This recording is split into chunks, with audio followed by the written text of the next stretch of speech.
Mysterious Traveler.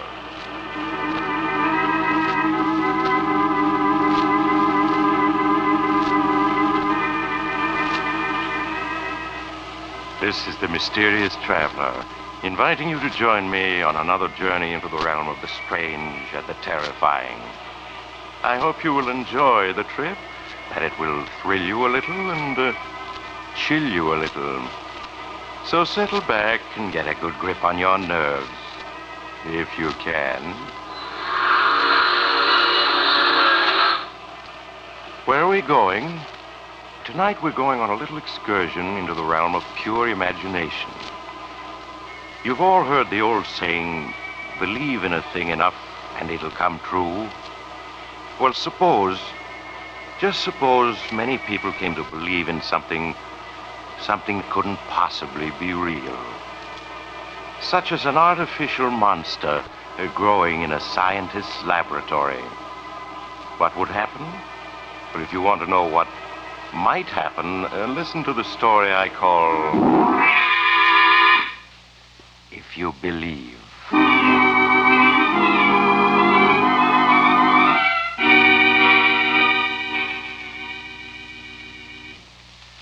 My story begins in a rambling old house deep in the woods. In a homemade laboratory, gray-haired Professor Jonathan Davis is peering eagerly into a large glass container that holds an odd, transparent, jelly-like substance. Ellen! Oh, Ellen! Yes, Dad? Ellen, come quick. I'm coming, dear. What is it? Ellen, look. I think I've succeeded at last. Oh, Dad. You look. Your eyes are better than mine. Yes, isn't there movement in the protoplasm this time? Isn't it stirring just a little? No, Dad. There isn't any movement. No? You're positive, Ellen? I was sure I saw some sign of life. I'm quite positive, Dad. Now, please, won't you admit that what you're trying to do is impossible? No, Ellen, no. I will succeed. I know it. Now, come, we've got to try another feeding mixture.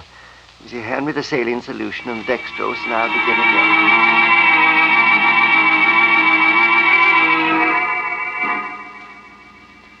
But while Professor Davis labored in his lonely seclusion to make a lifelong dream come true, something that was to affect him vitally was happening in the editorial room of the largest newspaper in the nearby city.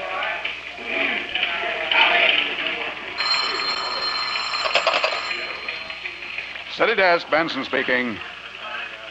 Oh, hello, Mr. McGuire. Yes? Well, yes, sure. I've been reading Dan Duncan's special features. I edit them. I see.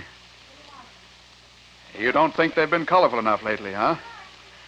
Well, to tell the truth, I agree with you. I've been meaning to speak to him about it. Yes. Sure, I'll do it now. He just came in. Right. Right. Good night, Mr. McGuire. Hey, Dan. Yeah, Joe. What cooks? The big boss just phoned down. What's he want? Well, frankly, he thinks you're slipping. McGuire thinks I'm slipping. Well, I like that. That's what he said. And I've done everything to get hot material except to go out and commit a murder myself. Well, maybe he's tired of murders. You want to know why you don't turn up something like that haunted house story you did last spring? Why I don't. That was a good story, wasn't it? There was a honey. Yeah. Especially the description of the way the ghost of the drowned girl walked around the house, leaving wet spots where it stepped.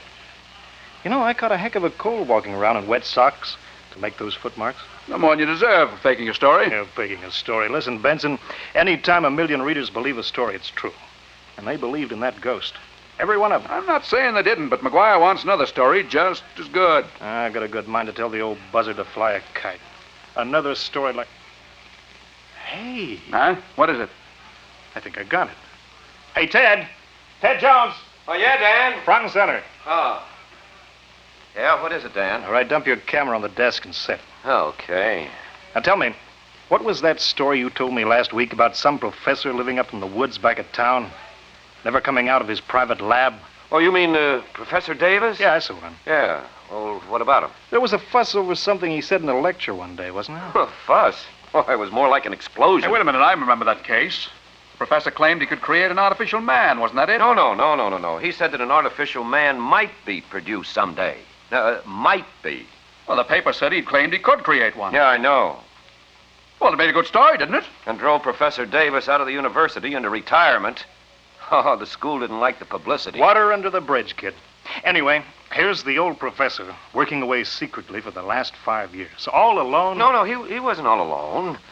His daughter Ellen's with him. How old is she? Oh, she was 15 then, so... She's 20 now. Good looker? Well, I was in Professor Davis's class. I remember as a skinny brat with yellow hair. Yeah, good, a blonde. So here's the prof secretly working with his beautiful blonde daughter at what? I'll bite. What? Why, he's trying to prove he was right. He's trying to create an artificial man. Say, you've got something there. Oh, no, wait a minute. You don't know Professor Davis is trying to create artificial life? Well, we soon will. You know where his hideout is, don't you? Yeah. All right, then grab your camera. Let's get going. Oh, no, wait a minute, Dan. Suppose you find Professor Davis is... Forget it. Benson, save me 2 columns. Come on, Ted. We're on our way.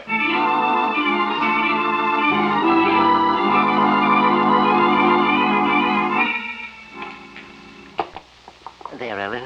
It's done. Now we must warm it ever so gently. It'll stay at blood heat until morning.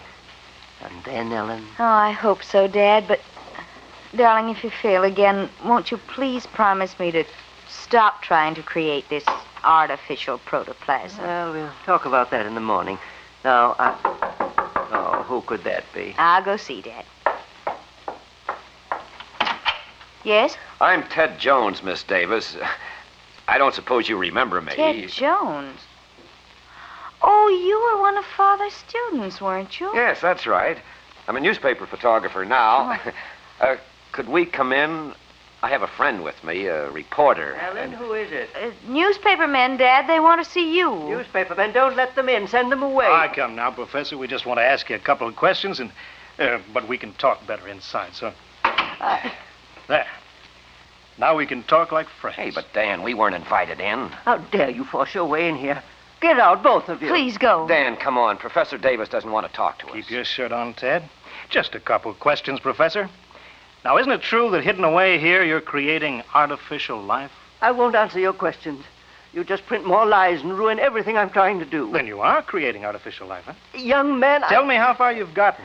You figuring on springing an artificial man on us one of these days? You fools. While I still struggle to create synthetic protoplasm, you talk of artificial men. Go before I throw you out. Please go, please. Come on, Dan, we're leaving. Okay, we're going. Thanks for the interview, Professor. Read all about it in tomorrow's Curtain. The imbeciles. What do they know of science? All they want is to cheapen my work. Make it a sensation for the headlines. Please, Father, you must get control of yourself. They've gone now. Yes, dear. Well, they shan't interfere with my work. Well, Ellen. Yes, Dad, what is it? Ellen, the mixture's moving. This time I'm sure of it. The protoplasm, it's alive.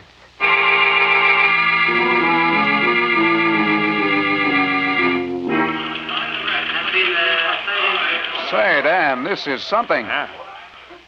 Behind bolted doors, deep in the woods, Professor Jonathan Davis toils night and day to create the world's first synthetic man.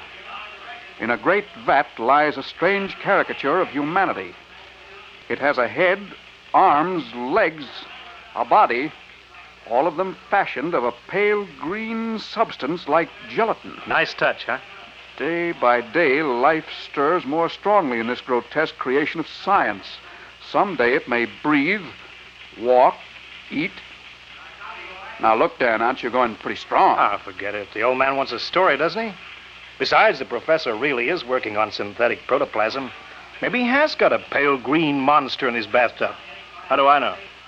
Okay, Dan, but if you're faking this story, I know nothing about it. Faking it? You know I never fake stories. Okay. We'll set this up and put it in the press wires. By noon tomorrow, 40 million people will be believing in Professor Davis' artificial monster. By noon tomorrow, I'll be believing in it myself.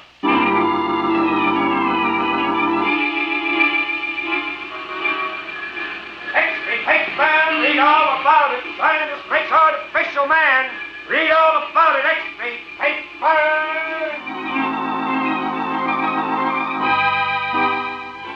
And so, all over the nation, people read the story and marveled and believed, while in the laboratory, hidden in the woods. Ellen, look. This time it is alive. It is. There can be no doubt of it. The liquid is certainly moving, Dad. Yes, see? And the protoplasm is breathing. Listen. You can hear it. I've created artificial life, Ellen.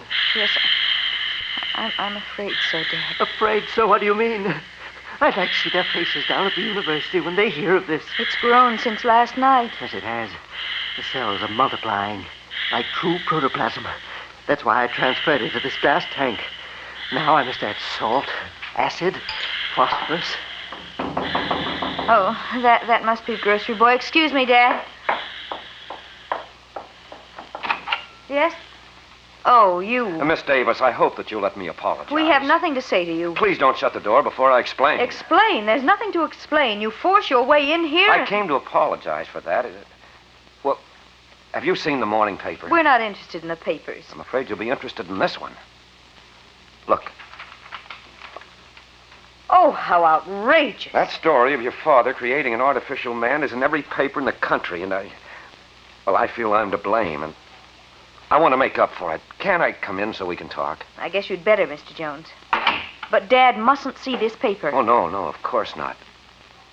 But won't he recognize me? No, I don't think so. He's very nearsighted. I'll just tell him that you used to be one of his students. And if you'll tell me the real truth, I'll try to get the paper to understand that Dan Duncan just made up his story. Who is it, Ellen? It's Ted Jones, Dad, one of your former students. He called to say hello. Jones, Jones? Yes. Ted Jones? Oh, yes, of course. Organic chemistry, wasn't it, Jones? Oh, yes, sir. You're the one who kept breaking things. Oh, Jones, I have something here you'd be very interested in. Come and see. Yes, sir. Look. That stuff in the tank, that seems to be alive. It is alive. Synthetic protoplasm, my boy, the first ever created. It's breathing. Yes, and it's also growing. Life becomes stronger in it by the moment. It's changing color, Dad. It's becoming a pale green. Yes, and growing fast. Very fast. I never dreamed that success would come so completely. Hiya, Ted. I thought I'd find you here. Why, Dan. Dan Duncan himself. Hiya, Professor. What do you want here? Oh, just a few pictures. Shot of you in your lab, so forth. You have the nerve to come here after what you've done. What I've done? You haven't seen anything yet. You and your father are big news now. You're going to be bigger. Dan, you'd better go. Better go. I don't follow you, kid. I said you'd better go. There isn't any story here for you. No story? Hey, what's eating you? Aren't you here to get a follow-up? No, I came here to get the truth. Something you wouldn't be interested in. Hey, what kind of talk is that? Are you going to go, or will I have to throw you out? Throw me out? Now listen, kid. You want me to try it? All right, I will. Okay, I'm going. Take your hands off of me. But don't think you can get away with this. You're fired. And that's all right with me. And as for you, Professor, you and your artificial man are going to be so well known in a day or two, you'll be getting offers from Hollywood.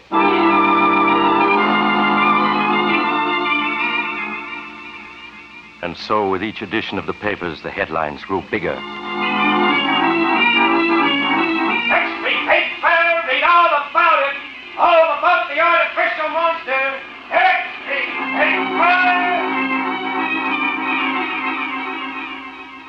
The telegraph wires carried editorials condemning Professor Davis. Is it a man or is it a monster Professor Davis has created? By his refusal to answer questions, the professor led us to suspect that this creation... Radio commentators spread the story to still more listening millions. A strange substance like pale green gelatin. Now it moves and stirs in its confinement, seeking to escape. This strange creation of the test tube. And speakers denounced Professor Davis. And I ask you, can science be permitted to venture into these forbidden realms unchecked? Who knows what horror may emerge from the laboratory if we are not careful? This mad thing must be stopped. Stopped!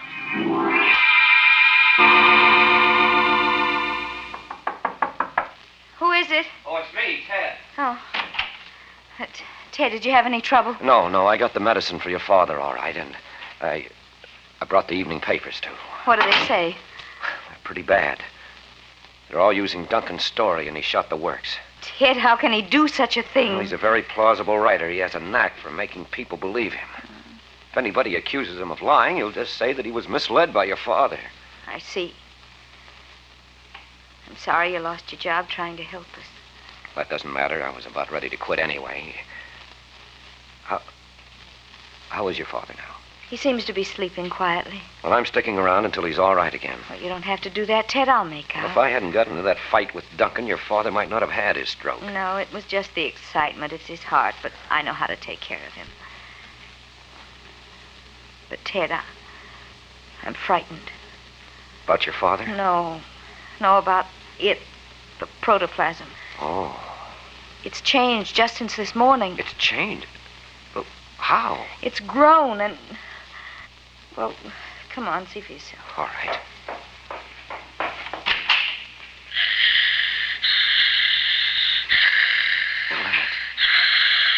Ellen, it seems to be taking on shape. Yes, and it looks... Oh, Ted, it looks like green gelatin. Just the way Duncan describes it. And look, it's a vague shape like a head and the rough outline of arms and legs. Oh, it isn't possible. It shouldn't be, but it's happening. Something terrible is taking place inside that glass tank. I don't understand it. Your father certainly never intended to create this. You know, all afternoon I've been wondering if Father really has created it. I don't follow you, Ellen. You mean some outside force might be responsible? Ted, you know the old saying, believe in a thing enough and it'll come true. Yes, of course. Well, I think that's true. The power of belief is a tremendous thing. People begin to believe that there's going to be a depression, and there is a depression. But, Ellen... They begin to believe that strangers and foreigners are enemies, and pretty soon they are enemies. They believe there's going to be a war, and war comes. Well, that's true, but what are you getting at? How many people are reading Dan Duncan's story this very minute, right now, while we're talking? Oh, hundreds of thousands, probably, all over the nation. Maybe 1 million. And they all believe it's true. Well, a good many of them. Yes, Dan has a genius for being plausible. Then don't you see, Ted? Here in this laboratory is the necessary material for a monster. And out there are all those people believing in such a fantastic monster. You mean 1 million people are thinking life into the protoplasm? Yes, Ted. I know it sounds fantastic, but that monster was never created by my father. Dan Duncan created it when he wrote about it. Well, and if that's true... There's no other answer. Over there in that glass tank is something that's alive only because millions of people believe it's alive. Now it is alive. There's no telling what it may become. Ellen, we have to destroy it. It'll break Dad's heart, but we can't let it live. Well, it's growing bigger by the minute.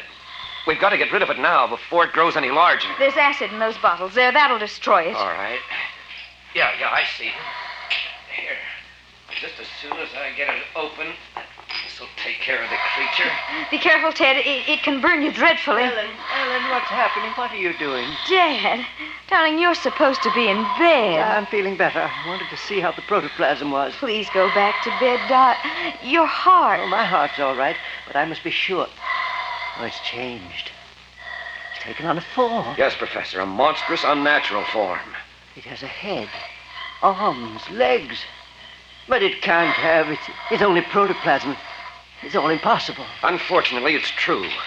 I can't explain now, but, well, we've got to destroy it.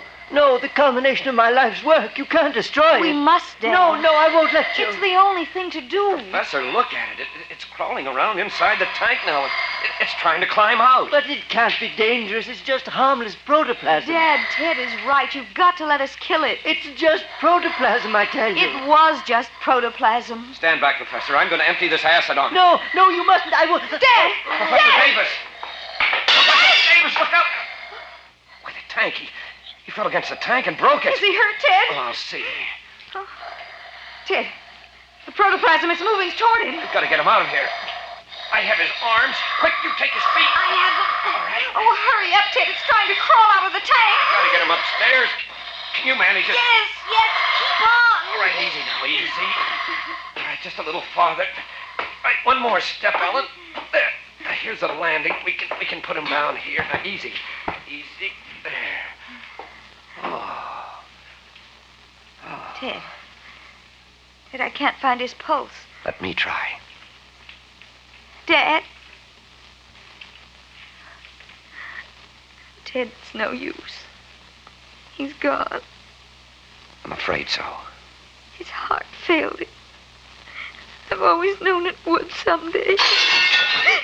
Ted, down in the laboratory. Yes, it's moving. Look, it's gotten out of the tank and it's crawling all around the lab. And the only way out is down those stairs and through the lab. We're trapped up here.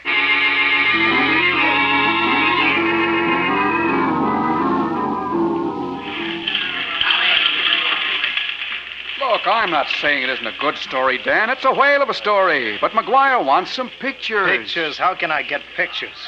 I can't even get into the place. I don't care. Just get them. You want me to bust in the window, I suppose? Let your conscience be your guide. And I know you haven't got a conscience. But make it fast. I want those shots for the late morning edition. All right. I'm going. With a camera in one hand and a bunch of skeleton keys in the other.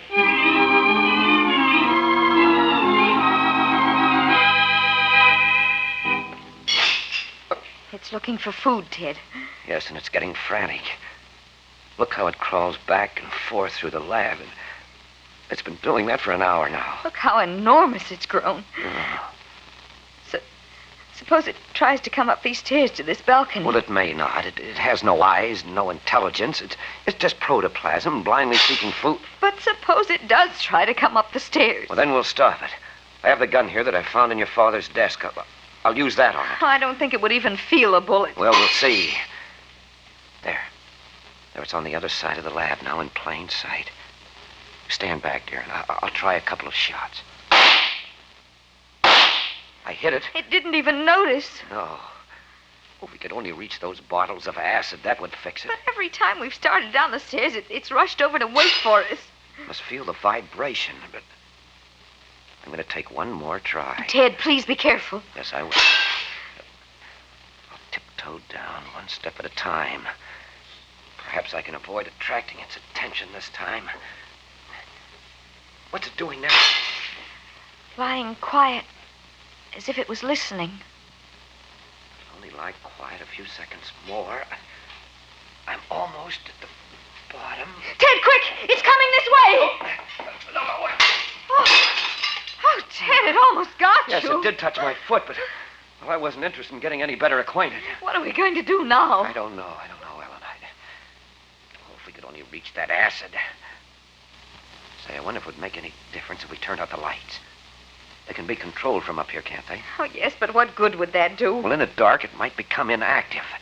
Some elementary organisms are like that. Well, we can try it. Okay, I'll turn out the lights. There. It's pitch black now. But it's still moving around. Well, just wait a moment. Listen. What is it, Ted? Thought I heard footsteps outside the house. Footsteps? Just listen.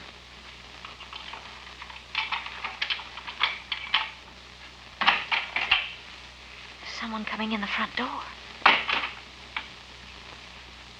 Ted, there's someone in the lab. But who would... Good heavens, Duncan, is that you, Dan? Dan, answer me. Is that you? Get out, quick! Okay, kid, keep your shirt on. I'm going as soon as I get a picture of this joint. But, Dan, you don't understand. It's loose. Get away, quick! Ellen, turn on that light. Yes, Ted. You can't scare me, kid. I came to get a picture, and I'm going to get it. Run, Dan, run! Ellen, don't look. Don't look. We've got to save him. Quick, Ellen, the acid. Hurry, Ted, hurry. Here, you take this bottle. I'll take one. We'll break them over it, understand? Yes, Ted. Well, come on, then.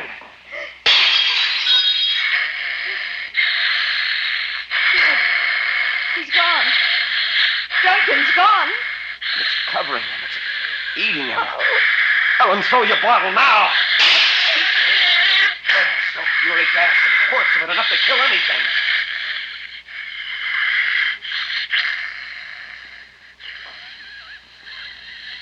The acid is burning into it. It's killing it. Ellen is dying. It's not moving anymore. It's not breathing either. We've killed it. It's starting to melt away. It's dissolving. Now that it's dead, it's turning back into the liquid it started from. The substance that the belief of millions gave an unreal life to. Well, it's gone back to a liquid now. There's nothing left of it. It's gone as if it had never existed. Except for Dan Duncan. Oh, dear. There's nothing we can do for him, Ellen. He's dead. We created the monster, and it's killed him.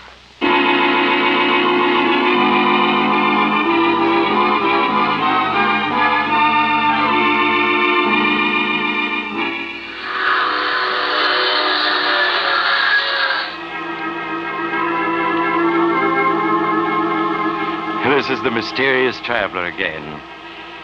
Well, maybe it's true about believing in things and making them happen. Wars and depressions and artificial monsters and things like that. I think I'll make a New Year's resolution to be careful what I believe in 1947. No more believing in boogeymen or spooks. I might meet one. Instead, I'll try believing in some of the nicer things for a change, such as peace and goodwill among nations. Well, if I can get enough people to join me, maybe they'll come true and... Oh, you have to get off here. I'm sorry. But I'm sure we'll meet again.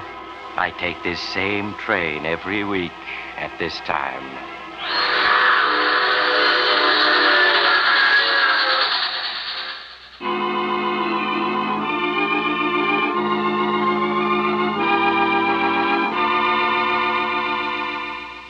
You have just heard The Mysterious Traveler, a series of dramas of the strange and terrifying.